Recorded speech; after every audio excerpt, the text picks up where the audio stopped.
कहानी की शुरुआत होती है सियोल की एक अंधेरी रात से, जहां एक छोटी बच्ची पार्क में अपनी खोई हुई गुड़िया ढूंढ रही होती है। जैसे ही उसे गुड़िया मिलती है, अचानक आसमान में अजीब सी चमक उठती है।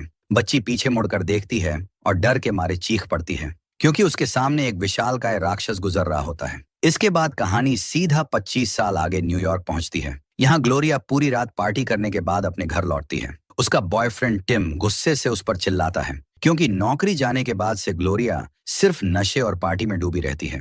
आखिरकार टिम उसका सामान पैक कर देता है और साफ कह देता है कि जब तक वो काम से लौटे, ग्लोरिया घर छोड़ दे। टिम के जाने के बाद उसके पार्टी वाले दोस्त आते हैं, लेकिन ग्लोरिया सदमे में इतनी डूबी होती है कि कुछ कह भी नहीं पाती। कुछ दिन बाद वो अपने छोटे से कस्बे वाले बचपन के घर लौट जाती है। वहां कोई फर्नीचर नहीं होता, इसलिए उसे फर्श पर ही सोना पड़ता है।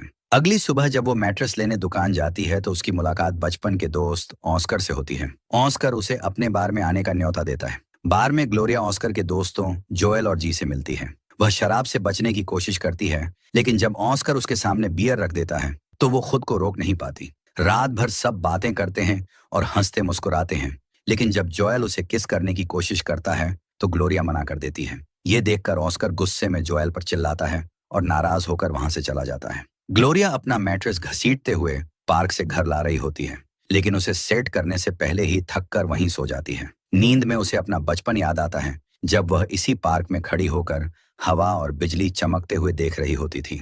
तभी उसकी नींद एक फोन कॉल से टूटती है। कॉल उसकी बहन की होती है, जो बताती है कि सियोल में एक विशाल राक्षस ने हमला कर दिया है। घबराई हुई ग्लोरिया तुरंत अपना लैपटॉप खोलकर वीडियो देखती है, जहां एक डरावना राक्षस शहर में तबाही मचा रहा होता है। वो टिम को कॉल करके इस बारे में बात करती है, लेकिन टिम उसे टोकता है कि ये हमला 9 घंटे पहले हुआ था। मतलब ग्लोरिया फिर से नशे में डूबी रही और असल दुनिया से बेखबर। गुस्से में ग्लोरिया कॉल काट देती है। शाम को वो फिर बार जाती है और वहां बड़े स्क्रीन पर मॉन्स्टर का फुटेज देखते हुए पीना शुरू कर देती है। टीवी पर रिपोर्टर बताते हैं कि इस हमले में कई लोग मारे गए और हवा भी जहरीली हो चुकी है। बार से निकलकर ग्लोरिया थोड़ी ताजा हवा लेने पार्क पहुंचती है और वहीं बेंच पर सो जाती है। अगली सुबह वो टिम को कॉल करती है, लेकिन टिम समझ जाता है कि वो फिर से नशे में है और उससे बात करने से मना कर देता है। नाराज होकर ग्लोरिया अपना फोन जमीन पर फेंक देती है। घर आकर वो मैट्रेस में हवा भरती है, लेकिन फिर से सो जाती है। तभी दरवाजे की घंटी बजती है।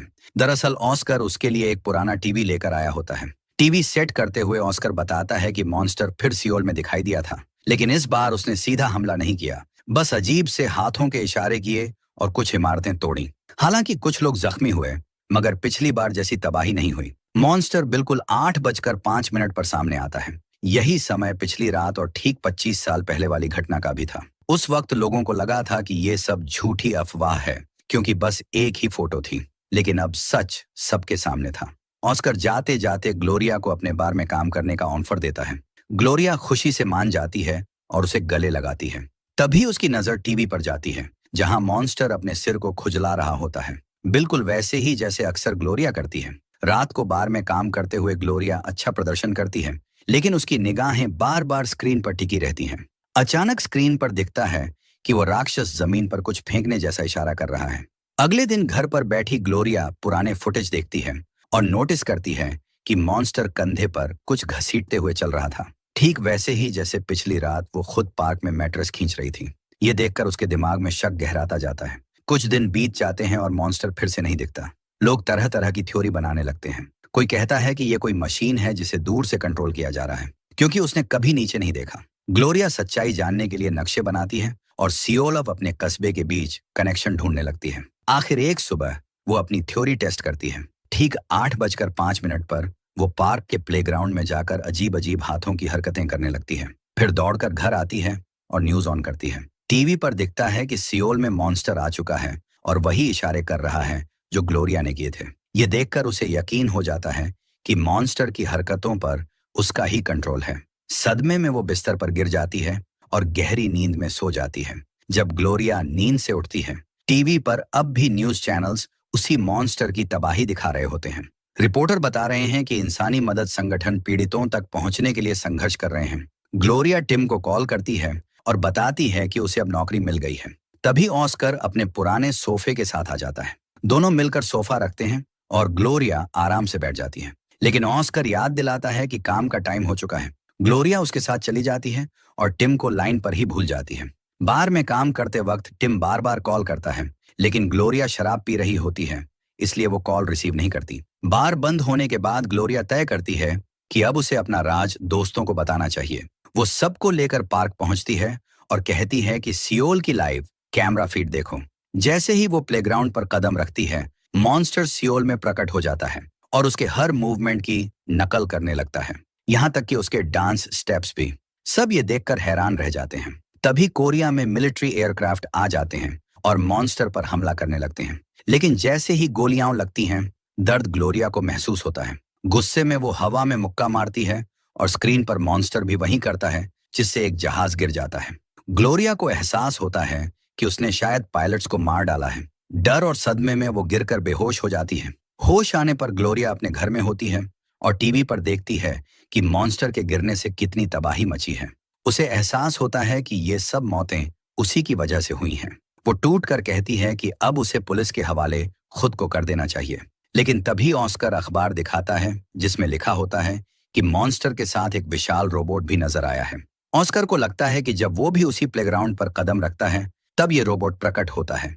यानी मॉन्स्टर और रोबोट दोनों किसी तरह उन दोनों से जुड़े हैं। जब ग्लोरिया और ऑस्कर नाश्ता करने के लिए एक डाइनर में बैठते हैं और मॉन्स्टर वाली स्थिति पर चर्चा करते हैं, बातों बातों में उन्हें याद आता है कि बचपन में उस जगह पर पार्क नहीं था, बल्कि एक कंस्ट्रक्शन साइट थी। तभी ग्लोरिया को याद आता है कि एक बार स्कूल के बाद वो और ऑस्कर उसी जगह से गुजरे थे और उसी समय वो कोरिया से जुड़ा एक प्रोजेक्ट लिए हुए थी, जब अचानक तेज हवा चलने लगी थी। ऑस्कर उसे समझाता है कि खुद को पुलिस के हवाले करना सही नहीं होगा। तभी ग्लोरिया को एक आइडिया आता है। दोनों एक कोरियन रेस्टोरेंट में जाकर मालिक से कहते हैं कि उनका मैसेज कोरियन भाषा में ट्रांसलेट कर दे। फिर वे अगले दिन सुबह तक पार्क में इंतजार करने लगते हैं। इस दौरान दोनों अपनी जिंदगी के बारे में बातें करते हैं। ऑस्कर बताता है कि उसने कभी ग्लोरिया की वेकेशन वाली कहानी पर भरोसा नहीं किया। वो उसकी करियर जर्नी को हमेशा से फॉलो कर रहा था और जानता था कि ग्लोरिया की नौकरी जा चुकी है। वो ये भी बताता है कि 6 साल पहले उसकी शादी ऑलमोस्ट हो गई थी, लेकिन उसकी मंगेतर उसे छोड़कर चली गई। सुबह ठीक 8:05 पर ग्लोरिया प्लेग्राउंड पर कदम रखती है और हाथों के इशारों से लोगों को दूर जाने का संकेत देती है। ऑस्कर कैमरे पर नजर रखकर उसे बताता है कि कब सब लोग हट चुके हैं। फिर ग्लोरिया जमीन पर हाथों से मैसेज लिखती है, जिसमें वो अपनी तबाही के लिए माफी मांगती है और वादा करती है कि ऐसा दोबारा नहीं होगा। ये देखकर पूरी दुनिया दंग रह जाती है कि मॉन्स्टर असल में स्मार्ट है और कई लोग अब उसे अच्छा जीव मानने लगते हैं। काम के बाद ग्लोरिया जोएल से मिलने जाती है और दोनों के बीच करीबी बढ़ जाती है। लेकिन अगली सुबह ग्लोरिया टीवी पर देखती है कि विशाल रोबोट फिर से प्रकट हो गया है। वो तुरंत जोएल को खींचकर पार्क ले आती है और वहां देखती है कि ऑस्कर खुद प्लेग्राउंड पर घूम रहा है, जिससे रोबोट सियोल में प्रकट हो रहा है। वहीं जी नक्शे की मदद से उसे गाइड कर रहा है ताकि कोई तबाही न हो। ग्लोरिया गुस्से में ऑस्कर को रोकने की कोशिश करती है, लेकिन ऑस्कर कहता है कि ये कोई बड़ी बात नहीं है और कम से कम उसके रोबोट ने किसी को मारा तो नहीं। ये सुनकर गुस्से से भरी ग्लोरिया भी प्लेग्राउंड पर कदम रख देती है और उसी पल उसका मॉन्स्टर भी सियोल में नजर आ जाता है। दूसरी तरफ पड़ोस के घरों से लोग तालियां और शोर सुनाई देने लगता है, लेकिन ऑस्कर अब भी वहां से हटने से इनकार कर देता है। गुस्से में ग्लोरिया उसे एक जोरदार थप्पड़ मार देती है और ठीक उसी समय उसका मॉन्स्टर भी सियोल में वही हरकत दोहराता है। ये देखकर ऑस्कर आखिरकार वहां से चला जाता है। उस रात रिपोर्टर्स ग्लोरिया के मॉन्स्टर को सियोल का प्रोटेक्टर कहकर बुलाते हैं और उसका थप्पड़ वाला सीन पूरे इंटरनेट पर मीम बनकर वायरल हो जाता है। अब तो मॉन्स्टर्स की फैन फॉलोइंग दिन ब दिन बढ़ने लगती है और लोग सियोल तक उड़ान भरकर सिर्फ उन्हें देखने पहुंचने लगते हैं। लेकिन बार में ऑस्कर पहले से ज्यादा शराब पीने लगता है और बार बार वही वायरल वीडियो देखता रहता है। क्लोजिंग के बाद भी वो सबके साथ बदतमीजी करता है। गार्ड से बहस करते हुए वो ताना मारता है कि वो बार बार बाथरूम क्यों जाता है, कहीं नशा तो नहीं करता। ये सुनकर गार्ड गुस्से में चिल्ला पड़ता है कि वो कई सालों से साफ है और अब सिर्फ पेट की बीमारी झेल रहा है।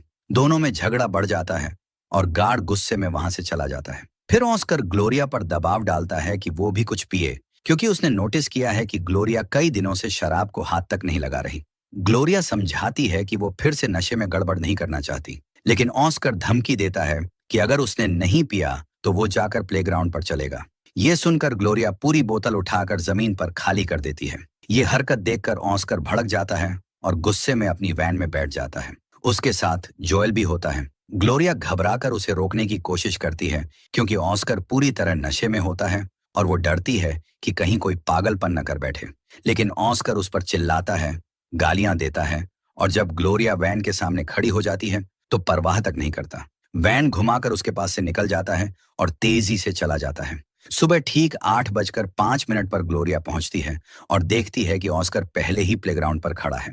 वो तुरंत अंदर जाती है और उसी पल दोनों मॉन्स्टर्स एक साथ सियोल में प्रकट हो जाते हैं। गुस्से से भरी ग्लोरिया बार बार ऑस्कर को थप्पड़ मारती है, जबकि ऑस्कर हंसता हुआ उसे ताने मारता रहता है। ग्लोरिया और ऑस्कर की लड़ाई अब खतरनाक मोड़ ले लेती है।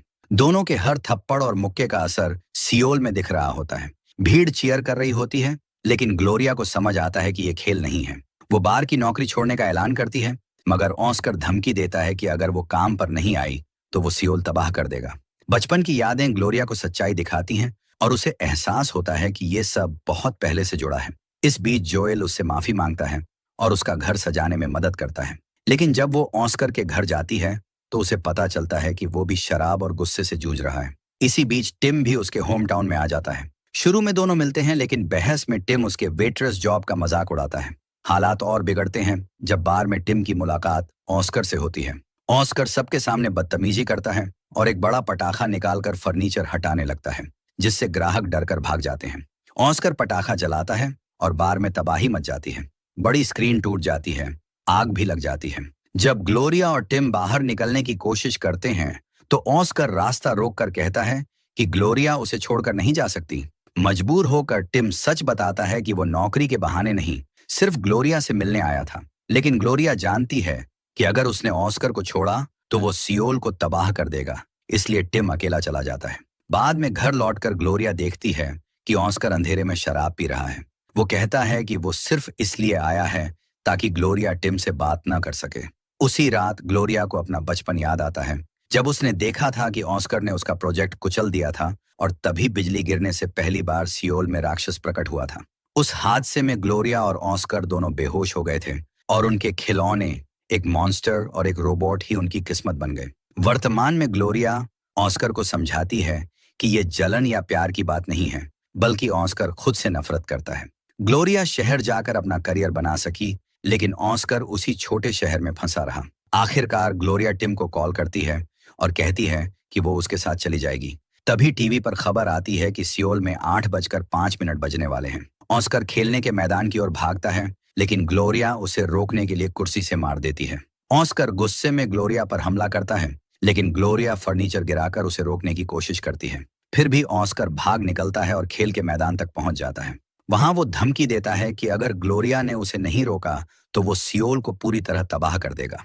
उसके पैरों की हर चोट से हजारों लोगों की जान जा रही होती है। ग्लोरिया टूट जाती है, लेकिन अचानक उसे एक आइडिया आता है। वो सियोल पहुंचती है और वहीं से अपने मॉन्स्टर को नियंत्रित करती है। ऑस्कर हैरान रह जाता है जब देखता है कि अब मॉन्स्टर उसके सामने खड़ा है। ग्लोरिया का दानव ऑस्कर को पकड़ लेता है और उसके सारे रोने गिड़गिड़ाने के बावजूद उसे दूर फेंक देता है। इसी के साथ रोबोट भी गायब हो जाता है और सियोल के लोग खुशी मनाते हैं। आखिरकार ग्लोरिया को सुकून मिल जाता है और इसी सीन के साथ ये फिल्म यहीं खत्म हो जाती है।